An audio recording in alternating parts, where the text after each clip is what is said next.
The air inside the galactic arena buzzed with a million voices, but not one belonged to a human. Bright banners waved from every species, each color representing a warrior from a different world. The Galactic Tournament was the most watched event in the universe, held once every solar cycle. The strongest fighters from over 100 civilizations were chosen. And yet, not a single human stood on the stage. They were not forgotten, just forbidden.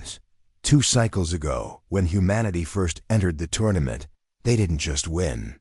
They shattered every record, broke every champion, and ended matches faster than the arena cameras could adjust. One human, Captain Dax Monroe, became a name feared across the stars. But after his final match ended with the reigning champion in a coma for weeks, the Council of Honor made a new rule: no more humans. At first, Earth protested, then laughed, then ... vanished from the games entirely, now standing at the center of the stage. A new type of trophy stood hidden under shimmering fabric. Its shape was tall, humanoid, and bound with a glowing ribbon. Rumors swirled across the galaxy. Was it a new weapon? A clone? Or worse, a real human? The fighters didn't care. They had trained for years to claim this mysterious prize. Behind the curtain, inside the wrap, Private Kira Holt held her breath. She hadn't moved in hours. The Galactic Council scientists had warned her not to react to light or noise. If they suspect you're awake, they said, they'll disqualify the event. Kira didn't understand it at first. Why would they turn a human into a prize? But the truth was colder than space itself. Humanity wasn't banned because they were dangerous. They were banned because they were too valuable. After centuries of war and chaos, humans had developed traits few species could match: endurance, adaptability, rage, empathy, fearless risk. The same things that made them excellent soldiers also made them terrifying allies and priceless assets. Now, instead of fighting in the arena, they were the trophy. The announcement echoed through the arena in a dozen languages. This year's grand prize is none other than... A drumroll began, but Kira's heartbeat drowned it out. A living Terran. A real human, yours to command if you win. The crowd didn't cheer. It roared. Some species wept. Others hissed. And some fighters trembled with anticipation. Owning a human meant power, political gain, even revenge. One warrior, a scaled champion from the Omkara system, had lost her brother to a human squad. Now she sharpened her blade and whispered, "This time, I win one alive." In the audience, hidden beneath a traitor's cloak, Dax Monroe watched silently. He had snuck back into the galaxy weeks ago, following whispers that someone was selling his people as prizes. He hadn't believed it until now. But seeing the wrapped figure on stage, he knew that wasn't just a soldier, it was a warning. Kira's suit began to cool, a signal that the match countdown had begun. She wasn't supposed to move, but her fingers twitched.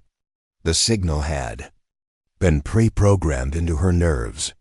The moment the last round began, her true orders would unlock. She wasn't just bait, she was backup. Suddenly, the lights dimmed. Fireworks exploded above the arena as the first fighters entered. A 6-armed bruiser from Turnox, a floating telepath from Rika, a machine-clad mercenary from the dying moons of Zeller. The tournament of blood had officially begun. Kira could barely breathe. But her mind was clear. If someone won her, they'd expect obedience. They'd expect her to kneel. But humans never bent that easily, and Dax knew it too. He leaned forward, one hand already gripping the hilt of his hidden blade. If anyone dared touch her, this tournament wouldn't end with a trophy, it would end with fire. Asterisk. The first match began with a roar that shook the arena walls. A massive warrior from the planet Traxu smashed his weapon against the floor. He had 3 arms, bone armor, and fire in his yellow eyes. Across from him stood a floating alien made of energy. her body glowing blue, with no mouth but rage in her movement. Neither one looked at the prize. Not yet. Their focus was survival. Kira. Holt remained rapt, still and quiet. But inside, her earpiece clicked. A low beep vibrated through her skull, followed by a calm voice. Phase 1 confirmed. No suspicions. Countdown initiated. Stay ready.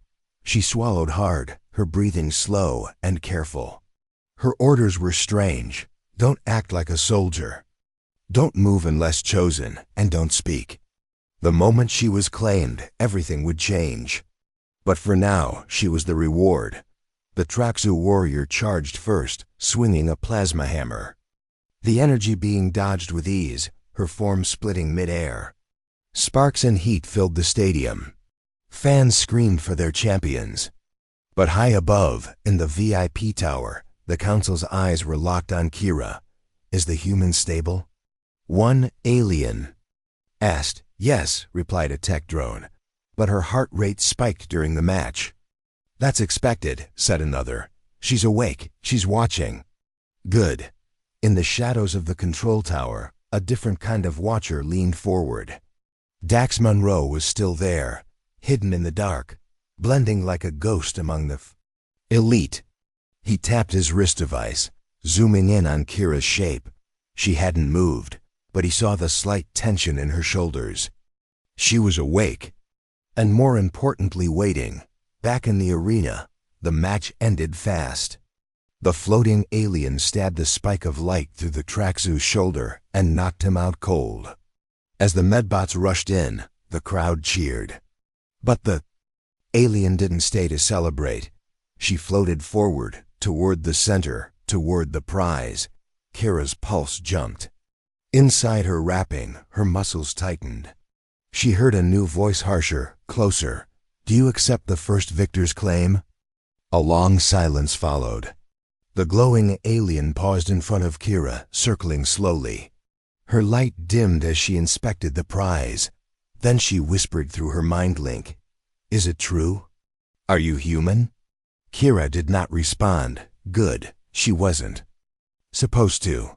The alien leaned closer, touching the outer wrap. They say humans are weapons, that you're too wild to control.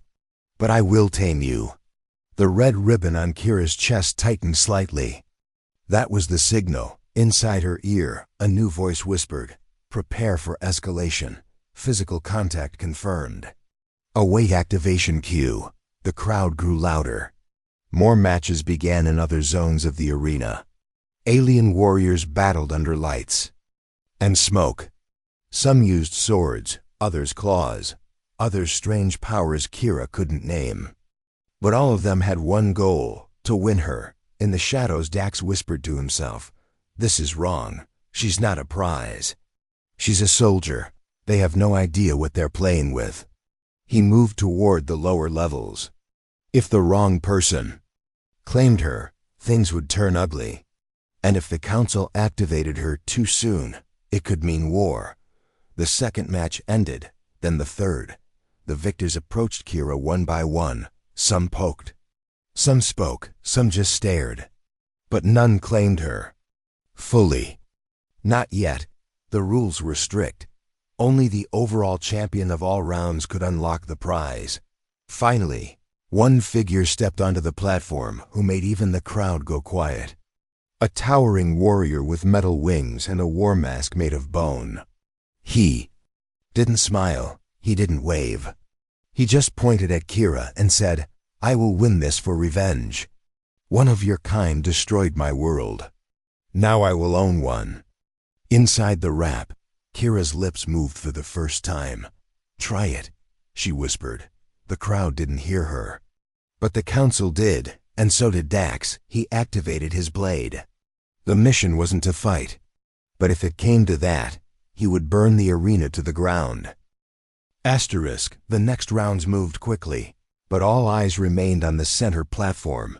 Kira still stood silently, wrapped like a gift, but her blood ran hot beneath the surface. She wasn't just waiting, she was watching, studying every fighter, calculating who might reach her first. and how long she'd have to respond. Above her, the council whispered quietly among themselves, the energy being lost in the semifinals. She touched the human. Do we mark her as contaminated? Not yet, another replied. We follow the law. Only the final victor gets the claim. But if she showed signs of resistance, then we proceed to phase 2. Far below, in the underground network of tunnels and arena vents, Dax Monroe sprinted in silence.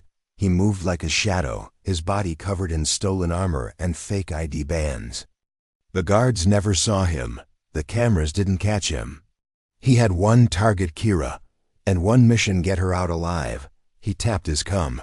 Mara, on 2 levels below the prize platform. You ready? A crackling voice answered. I've got eyes on the north gate. If this goes bad, I'll trigger the override. Dax smirked. Good. This whole thing stinks worse than a Graxon nest.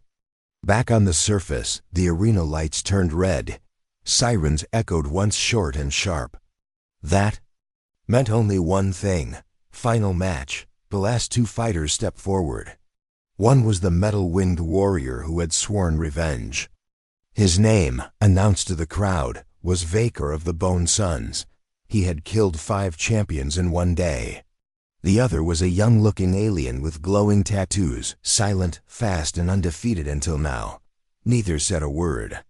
They didn't need to. They were fighting for power, for fame, and for the right to own the most dangerous life form in the galaxy, a human. The match was brutal. Vaker fought like a monster, his strikes shaking the stage. The tattooed alien moved like light, dodging faster than eyes could track. Blades clashed. Plasma sparks filled the air.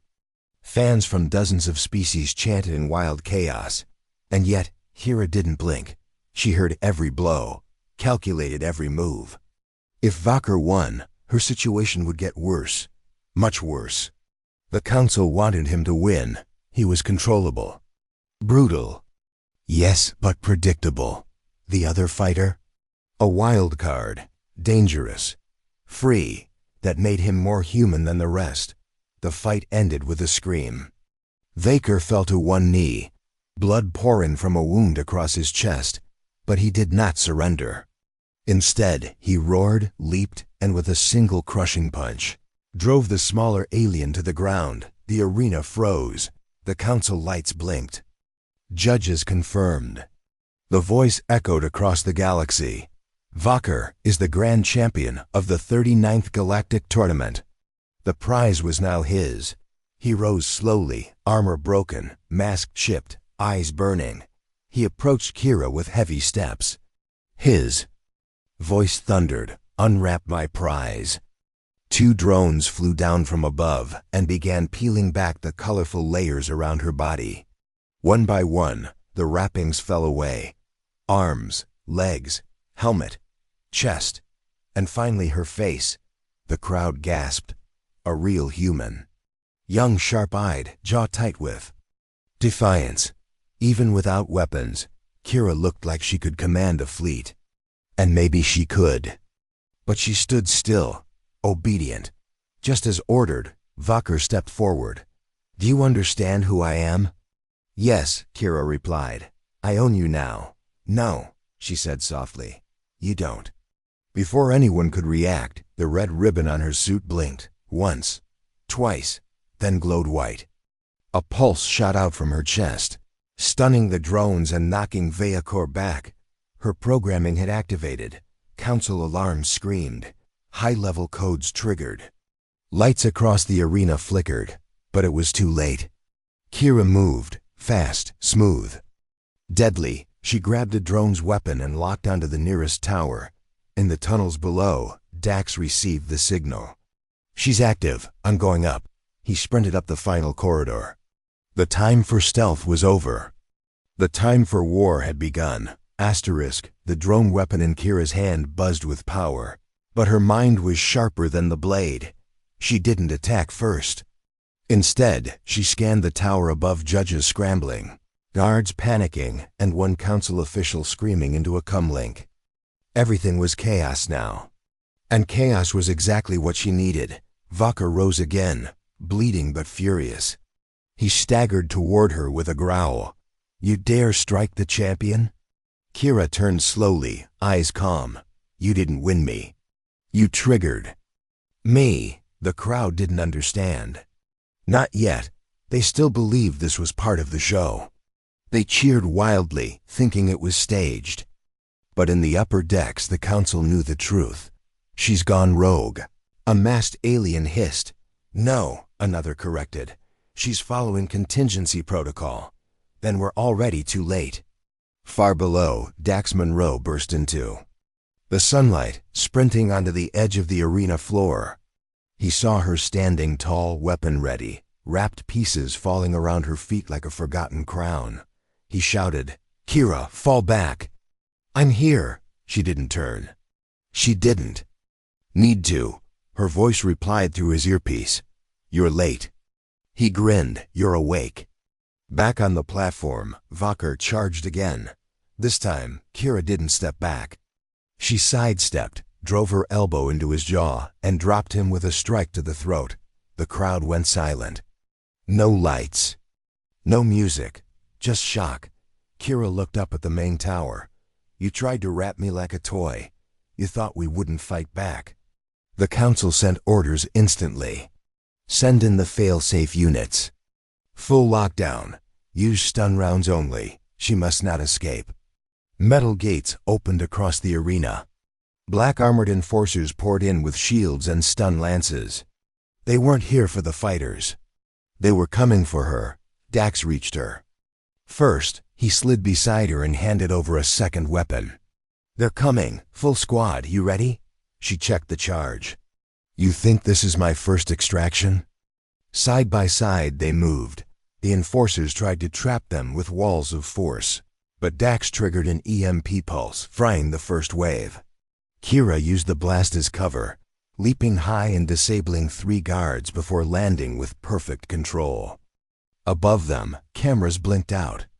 The council was cutting the feed, but in the outer systems, pirate broadcasters had already hacked the stream. Millions of viewers across the galaxy saw a new headline appear: "The human prize has rebelled." Inside the command tower, panic spread. One counselor smashed a screen. "We warned you humans were unstable." Another replied, "No, they're just smarter than you." Meanwhile, Vaca crawled to his knees, coughing blood. He stared at Kira and shouted through the noise, "This isn't over, human. I'll claim you still." She turned and aimed her weapon at his chest. "No, you won't." But she didn't fire. Instead, she and Dax sprinted toward the emergency gate. Behind them, the final wave of guards blocked the exit. But this time, Dax raised a signal beacon. A roar echoed from the sky. A black shuttle broke through the clouds, engines screaming. It dropped fast, too fast, and crashed through the side of the arena. The blast sent aliens flying in all directions. Mara, their pilot, shouted from the cockpit, "Get in or get vaporized." Dax grabbed Kira's hand, and they dove inside. The doors slammed shut. Blades and bullets hit the hull. Kira took one last look at the stadium. She had been the prize. Now she was the threat. The shuttle lifted off as explosions rocked the arena. Fire filled the sky behind them. Fans ran. Judges screamed. But Kira Holt was gone, and the galaxy would never forget what she just did. Shall I continue with part 5? It will reveal the dark truth behind the Council's plan, the secret project involving humans, and what Kira was really meant to destroy. Ask ChatGPT. Asterisk, the shuttle shook as it broke through the upper atmosphere, flames trailing from one damaged engine. Inside, Kira sat on the floor, blood on her cheek and her pulse still racing. Dax stood over her, running a quick scan with his wrist pad. "No." "Broken bones, you good?" Kira nodded. "Good enough." "What about Mara?" "I'm flying this crate now," Mara said from the cockpit. "Unless you want us to spiral into a gas giant, sit tight." They were alive, but only barely. Dax activated the blackout shield. The shuttle vanished from radar, slipping behind. A small moon near the Raxus belt. It wouldn't last long, but it bought them time. Kira pulled the remains of the ribbon from her chest and dropped it on the floor like garbage.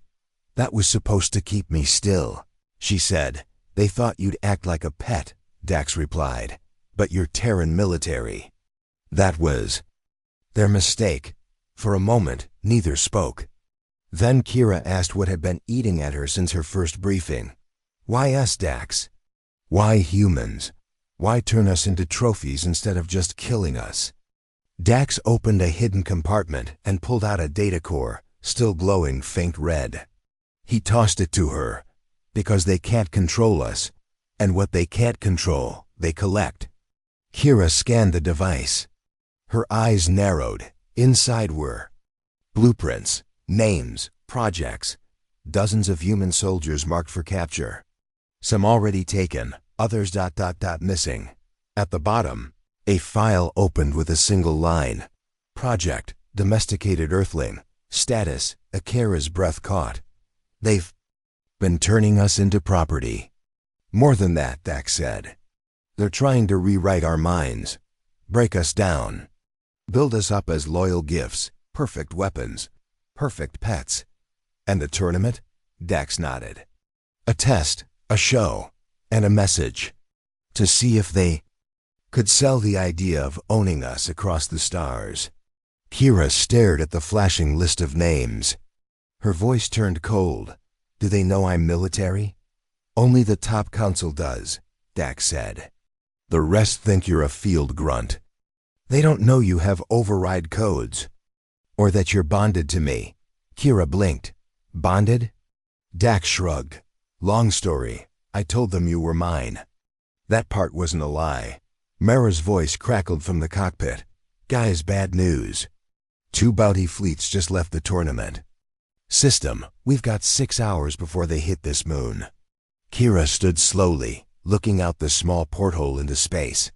"They want to drag me back, finish what they started." Dax turned to her. "That's why we're not hiding." He activated the shuttle's main console, revealing a galactic map. A red dot blinked in the heart of council space. He zoomed in. The mark read, "Facility Zeta 9, Human Reconditioning Unit. This is where they're keeping the others," Dax said. "And where they send the prizes after the tournament's end." "They don't return to their owners?" Kira asked. "No," he said. "They vanish." Her jaw tightened. "Then we break them out," Dax smiled. "Now you're thinking like a human." They set coordinates. Full stealth mode, no signals, no ID. Kira sat at the co-pilot seat, her mind racing. She wasn't just a survivor now. She was evidence. Proof of the Council's crimes. And worst of all, proof that they feared what humans truly were. Back on the main capital station, the Council gathered in secret. Vakar lay in a medical pod, barely alive. The footage had spread beyond control. Millions had seen a human fight back, not just survive, but outthink every trap. A new voice entered the chamber, cold and sharp. "If one human can do this, imagine what 10 will do, or 100. The oldest council member hissed. "Then we send everything we have. We end her now. But what if we can't?" Another whispered, then silence. Because deep down, they already knew the answer, asterisk.